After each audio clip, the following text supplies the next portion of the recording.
My name is Emily Carter. And last night, my entire world cracked open. My husband looked me straight in the eyes and confessed the unthinkable: my brother's wife is pregnant, with his child. Can you imagine that? Betrayal, sleeping under your own roof, wearing the face of family? And tomorrow, they expect me to step aside, to disappear quietly while they build a life on the ashes of mine. But let me tell you something. I wasn't raised to surrender. I was raised to fight back, twice as hard. This is not just a story about betrayal. It's about survival, about standing in the ruins and deciding to rebuild higher than before. And if you've ever been blindsided by the people you trusted most, then you'll understand why I couldn't stay silent. Because silence would have been the death of me. Chicago never sleeps. The skyline glitters like a crown of steel and glass, and the streets hum with ambition. From the outside, my life looked just as polished: penthouse views, a last name that opened doors, a seat in Carter Realty Holdings, one of the city's oldest empires. But beneath that glittering skyline, my marriage was already cracking. Daniel Carter, my husband, was the kind of man people described as charming, carefree, easy to love. He had grown up in privilege, the heir to an empire he never really wanted. Where I calculated risk, Daniel chased escape: parties, late-night poker games, weekends lost in excess. His father, Richard Carter, saw through it all. Richard was a man of presence, sharp eyes, sharper tongue, the kind of leader who could walk into a room and silence it. He looked at me, not Daniel, when it came to matters of the company. Against tradition, against the whispers of the board, he pulled me closer into the heart of the empire. I proved myself with numbers, with strategy, with the kind of discipline Daniel refused to carry. It was a strange dance, me climbing, Daniel drifting. Chicago roared outside our windows, but inside, the silence grew heavier each day. I thought loneliness was the worst fate a wife could endure. I was wrong. Betrayal wears a darker face. It doesn't creep, it detonates. And mine arrived in the form of Charlotte. Charlotte, my brother's wife. A woman who walked into family dinners like she already owned the table. Beautiful, ambitious, with a hunger that burned behind her smile. I should have seen it coming. But I didn't.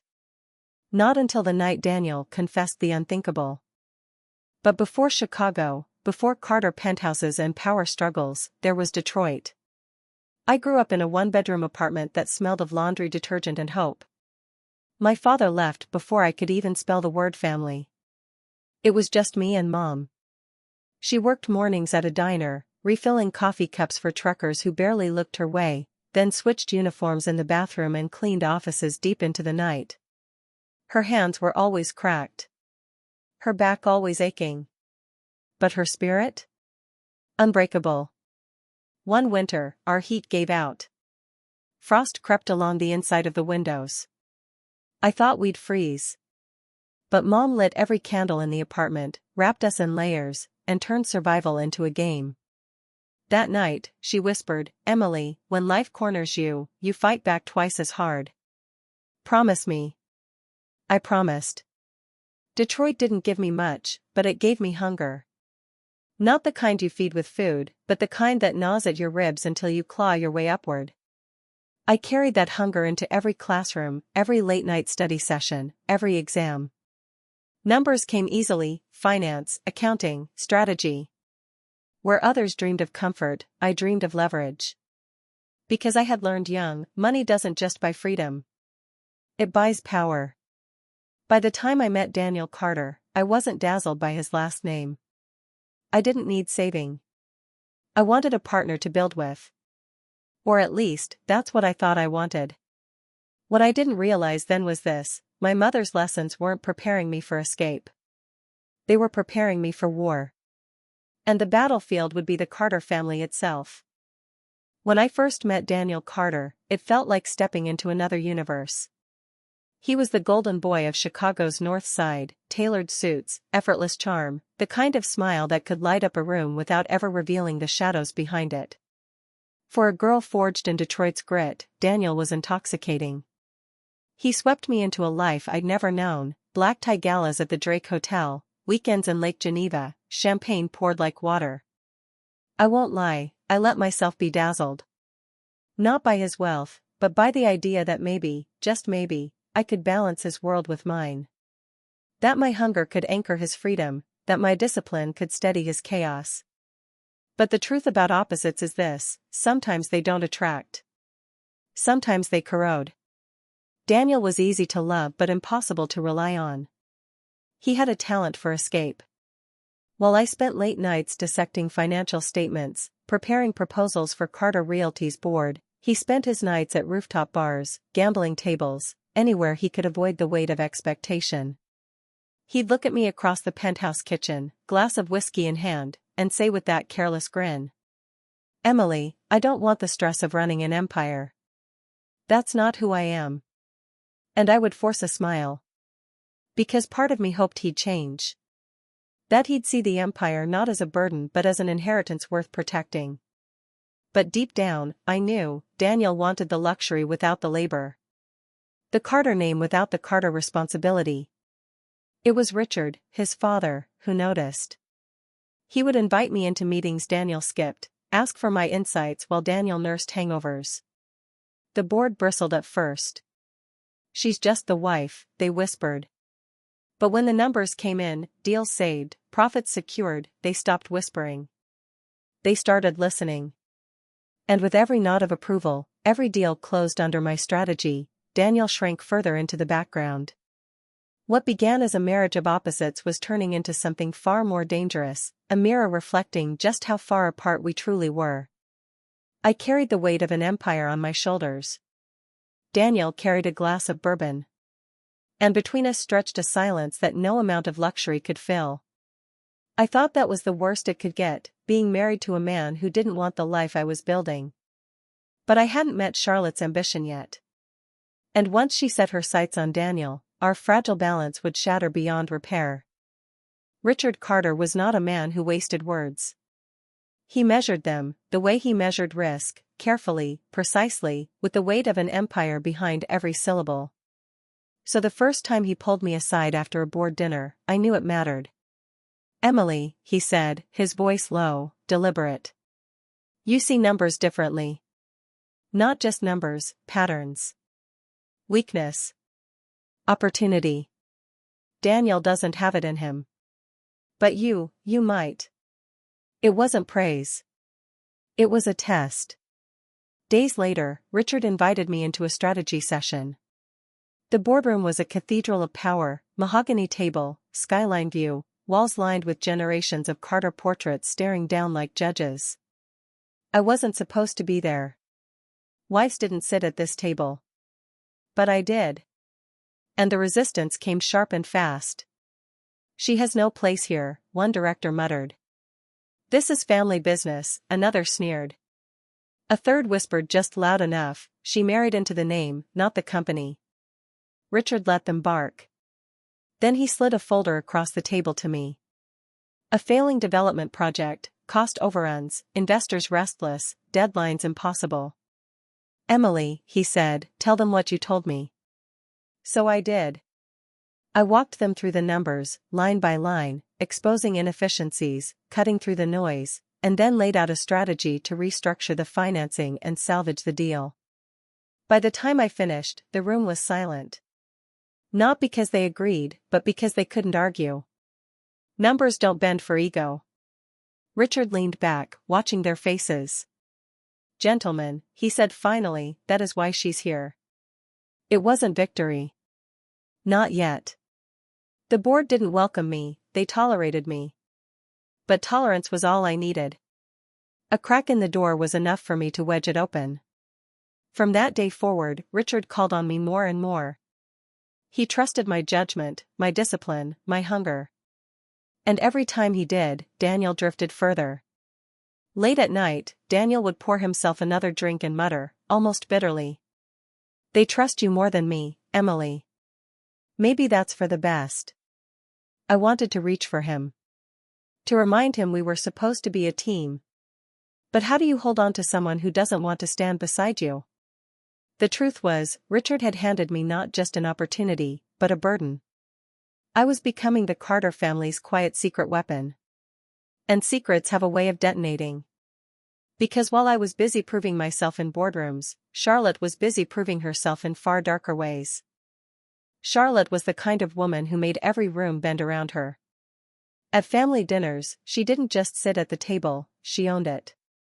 Her laugh rang a little too loud, her eyes lingered a little too long, her hand brushed against Daniel's arm just a second longer than courtesy required. Most people dismissed it as charm. I didn't. I saw the calculation in her gaze, the way she scanned the room like a predator searching for weakness. She wasn't always part of this family. She married my brother, Mark, a man steady as oak but blind to storms until they split his branches. Charlotte had a history, rumors of affairs, whispered scandals, stories she dismissed with a flip of her hair and a glass of wine raised in mockery. People are just jealous, she'd say, as if jealousy explained everything. But I knew better. Charlotte wasn't careless. She was strategic. Every glance, every touch, every perfectly timed smile was a move on a chessboard the rest of us hadn't realized we were playing. And Daniel? He was the perfect Mark. Handsome. Lonely. Drifting under the shadow of his father's disapproval and my rising influence in the company. Charlotte saw all of it. She smelled it like blood in the water. I remember one evening in particular. Richard had called an emergency board meeting, so I arrived late to a Carter family dinner. As I stepped through the doorway, I froze. Charlotte was leaning in close to Daniel, her hand brushing his wrist as she whispered something that made him laugh. A laugh I hadn't heard from him in months. For a moment, Daniel looked alive. And for a moment, my stomach turned to stone. I caught Charlotte's eyes across the table. She didn't flinch. She didn't look away. Instead, she smiled at me, a smile too sharp, too knowing. A smile that said, "Yes, I'm here. And I'm not leaving." My brother Mark sat beside her, oblivious, pouring her more wine. He thought he was feeding his wife. In reality, he was feeding the wolf already circling his own family. That night, as we left, Daniel muttered under his breath. "She makes everything feel lighter. Not like you, always so serious, Emily." He said it carelessly, like a man tossing away a match. But matches burn. And in that moment, I realized Charlotte wasn't just playing for attention. She was playing for empire. The Carter name. The Carter fortune. And Daniel was her way in. Daniel once told me he hated the sound of ticking clocks. "It feels like the world is racing ahead, and I'm stuck," he said. At the time, I thought it was just a quirk. Now, I know it was a confession. Because while I moved forward, he chose to stand still. Or worse, run backward. Nights in our penthouse grew longer, emptier. I'd stay awake under the glow of my laptop, drafting proposals, dissecting financial models, preparing for board meetings that Daniel was supposed to lead. And where was he? At poker tables across town, stumbling home with the smell of whiskey on his clothes and laughter that wasn't meant for me. Sometimes he wouldn't come home at all. Richard noticed, of course. He wasn't a man easily fooled. But instead of disappointment, he turned to me. "Emily," he said one evening as we stood in his office, the skyline burning behind him, "you're the only reason this company isn't crumbling under Daniel's neglect. Don't stop now. They need you. I need you." So I didn't stop. I carried the weight. I negotiated contracts. I soothed anxious investors. I restructured projects that Daniel had abandoned in half-signed deals. Each success added another brick to the empire Richard and I were quietly rebuilding. And each brick pushed Daniel further into the shadows. He noticed. Of course he noticed. One night, after another of Richard's late calls, Daniel looked at me with a bitterness I had never seen before. "They trust you more than me, Emily. Maybe that's for the best." The words cut deeper than he realized. Because for a moment, I almost believed him. Maybe it was for the best. Maybe Daniel was never meant to carry the empire his father built. Maybe I was. But a marriage cannot survive when one partner rises while the other falls. And into that widening gap, Charlotte slid like water through cracks in stone. Daniel's laughter grew louder around her. His silences with me grew heavier. I thought I could hold it all together, the company, the marriage, the family. But I was wrong. Because no matter how strong you are, betrayal from within can't be outworked. And Charlotte was already planning her strike. It happened on a Tuesday night. Ordinary, unremarkable, until it wasn't. Daniel came home late, shoulders slumped, the sharp tang of whiskey clinging to his suit. His tie was loose, his eyes bloodshot, but what unsettled me most wasn't the drinking. It was the silence. He dropped into a chair across from me at the kitchen island. For a long moment, he just stared at the marble countertop, as if the veins of stone might rearrange into the words he couldn't say. Finally, he spoke. His voice cracked like glass under strain. "Emily. Charlotte's pregnant." The world stopped. My breath caught in my throat. Surely I had misheard. Surely he didn't mean my brother's wife. But he lifted his eyes, and the truth was already there. Shame. Fear. A twisted kind of relief, like a man setting down a burden only to watch it crush someone else. "It's mine," he added, as if that clarified anything. I couldn't move. Couldn't blink. My brother's wife. My husband's child. Betrayal didn't just knock at my door, it broke it down and walked into my kitchen. The city outside carried on, trains rattling past, horns blaring in the night, life surging forward. But inside me, something cracked so violently it felt like the ground beneath Chicago split open just for me. "Tomorrow," Daniel whispered, "we'll tell Mark. And then, you'll have to step aside." Quietly. "This is the only way." Asterisk. Step aside. Like I was some obstacle on his path. Like my vows, my sacrifices, my very life could be erased with 2 words. I looked at him then, really looked at him. The man I had built beside, defended, carried. And all I saw was a coward. Not just weak, but hollow. A man so afraid of the weight of his own name that he clung to the one woman reckless enough to feed his delusions. I wanted to scream. To throw every glass in that penthouse until the city heard my rage. But my mother's voice rang in my memory, "When life corners you, you fight back twice as hard." So I didn't scream. I didn't beg.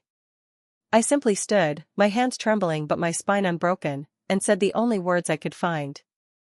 "You have no idea what you've started." Daniel flinched, but he didn't answer. He just buried his face in his hands. That was the night my marriage died. But it was also the night something else was born. Not despair.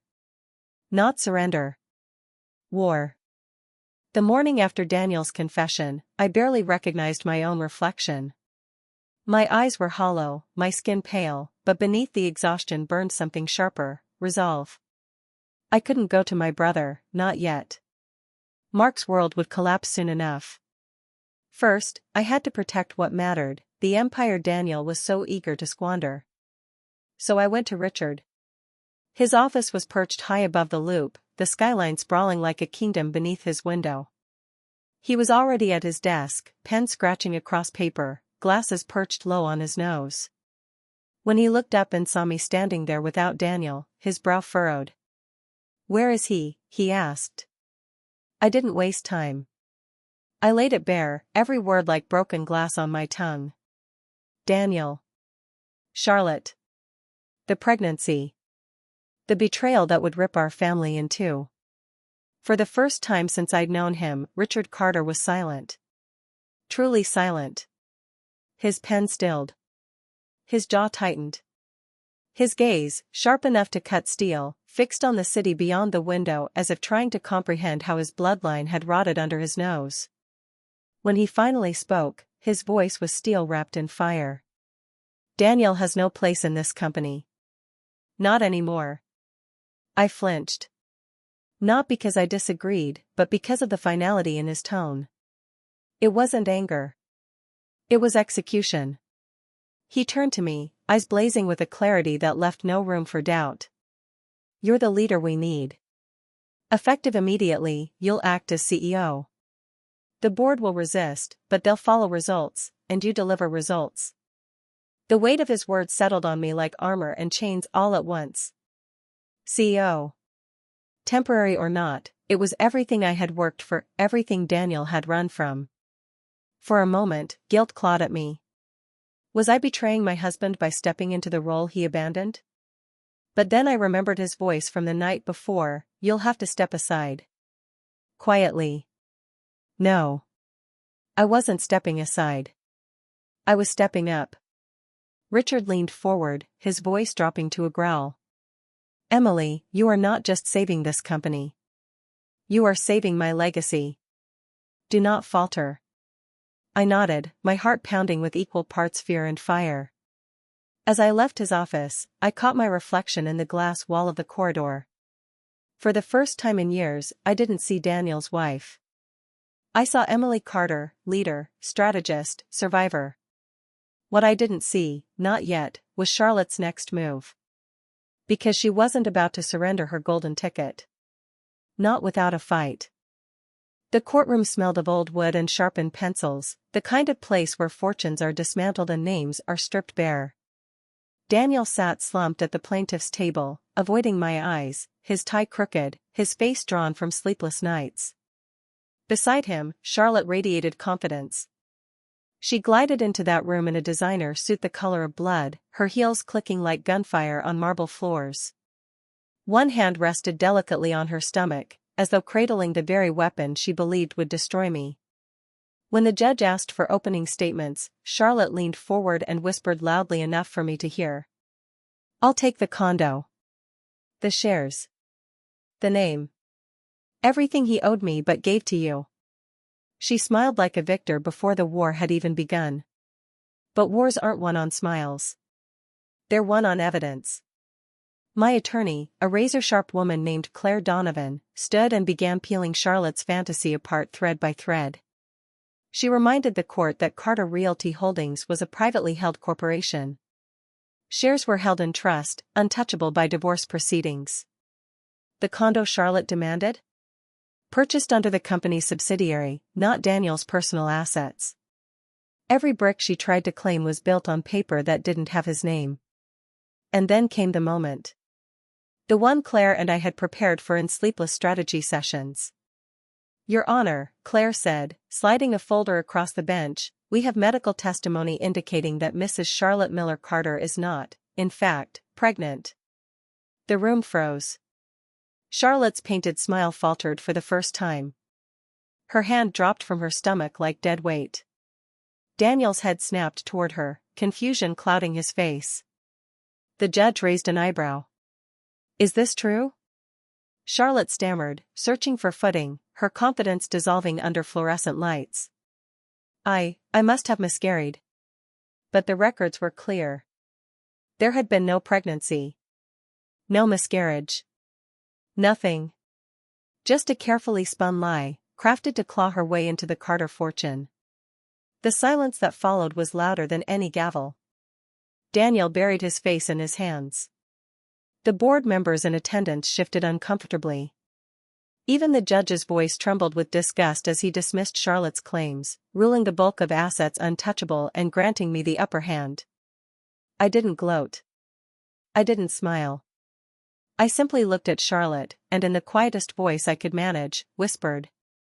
The only thing you were carrying was lies. Her face shattered. In that moment, the predator was exposed, not as a wolf, but as a fraud. The war wasn't just over. It was won. The courtroom defeat was only the beginning. News of Charlotte's fabricated pregnancy spread through Chicago's social circles faster than wildfire. Overnight, the woman who had strutted into parties with diamond confidence became a punchline whispered over cocktails. Invitations stopped arriving. Old friends avoided her calls. Even my brother Mark, finally seeing her for who she was, filed for divorce and cut her out of his life with the finality of a slammed door. Charlotte vanished from sight. Some said she fled to New York. Others claimed she disappeared to Europe, chasing shadows of men who didn't know her past. Wherever she went, she left behind nothing but scorched earth and unpaid debts. Daniel's collapse was slower, more pitiful. Richard didn't hesitate. Within days of the trial, Daniel was officially removed from Carter Realty Holdings. His name was erased from the executive roster, his authority dissolved, his inheritance suspended indefinitely. For a Carter, it was worse than exile. It was obliteration. Stripped of his safety net, Daniel spiraled. The gambling tables welcomed him at first, predators always welcome fresh prey. But soon even they grew tired of his empty promises. He borrowed money he couldn't repay, drank whiskey he couldn't afford, surrounded himself with strangers who scattered the moment his wallet thinned. One evening, weeks later, he appeared at my new apartment, a hollow man framed by the cold glow of the hallway light. His once perfect suit hung loose on his body, his eyes bloodshot, desperation leaking from every pore. "Emily," he whispered, voice breaking. "I made a mistake. Please, take me back. We can start over. Just you and me." For a flicker of a moment, I saw the boyish charm that had once swept me off my feet. But behind it, I saw the truth, weakness. A man who hadn't fallen because of me, or even because of Charlotte, but because he had never learned to stand on his own. I met his eyes, steady and unflinching. "Daniel, I carried you for too long. I won't carry you anymore." His shoulders crumpled. He turned away, disappearing into the elevator, into the night, into whatever shadowed corners were left for men like him. As the doors closed, I felt no triumph. Only clarity. Daniel and Charlotte had destroyed themselves. All I had done was refuse to go down with them. The city looked different from the top floor of Carter Tower. The skyline that once mocked me with its distance now stretched beneath my feet, every light a reminder of battles fought and won. Weeks had passed since Daniel's collapse and Charlotte's exile. In that time, Richard convened the board for one final vote. No temporary titles. No halfway measures. "Emily Carter," he announced, his voice carrying the weight of both legacy and finality, "you are no longer acting CEO. You are the CEO of Carter Realty Holdings." The boardroom fell silent. No protests. No whispers. Only the reluctant respect of men who had once doubted me, now forced to acknowledge the woman who had salvaged their empire. When the gavel of that decision struck, it didn't just secure my position. It secured my freedom. I moved into a new apartment overlooking Lake Michigan. Not a penthouse built on Daniel's name, but a space I chose for myself. The mornings were quiet there. I'd make coffee, watch the sunrise paint the water gold, and feel something I hadn't felt in years, peace. Yet peace didn't mean weakness. Every day I walked into the office, tailored suit sharp as armor, strategy mapped in my mind. Investors no longer looked past me, they looked to me. Employees no longer whispered the wife, they whispered the boss. And at night, when I stood by the floor-to-ceiling windows of Carter Tower, I thought of my mother. The woman who lit candles in a freezing apartment so her daughter would never learn despair. The woman who told me, when life corners you, fight back twice as hard. I had fought. I had been cornered, betrayed, abandoned. But I had not broken. Chicago glittered before me, alive and endless. For the first time, I didn't feel like a survivor standing in ruins. I felt like a queen standing on her own throne. Emily Miller from Detroit had become Emily Carter of Chicago, not because of a man's name, but because of her own fire. And as I pressed my hand against the glass, staring out at the city that had once swallowed me whole, I whispered the truth I had earned with blood and steel. I am not defined by what was taken from me. I am defined by what I built in its place. 5 years later, I live a life built on my own terms. My mornings start with coffee by the lake, not arguments in penthouses. My days are filled with strategy and purpose, not chasing after a husband who never wanted to lead. My nights are quiet, my sleep unbroken. But this isn't just my story. It's a mirror. Because betrayal doesn't always arrive wearing the face of a stranger. Sometimes it wears the face of family. Sometimes it sits across the dinner table, smiles at you, and plots behind your back. What I learned is this: you cannot let others define your worth. Not a husband. Not an in-law. Not even a last name heavy with legacy. Your value lives in what you build, not in who tries to tear it down. My mother's words echo as clearly today as they did in that freezing Detroit apartment. When life corners you, fight back twice as hard. I did. And I rose again. So here's my message to you, the one watching this, maybe with your own scars. Keep your financial independence. It's not just money, it's armor. Listen to your instincts. If someone's loyalty feels fragile, it usually is. And when betrayal comes, and it will, you don't crumble. You rebuild. Higher. Stronger. Louder. Because the truth is simple, silence would have been the death of me. Speaking, fighting, rising, that's what saved me. If you've ever had to rebuild after betrayal, you know exactly what I mean. So tell me in the comments, I rose again. And let's remind the world that no betrayal, no lie, no broken vow can silence those who refuse to stay down.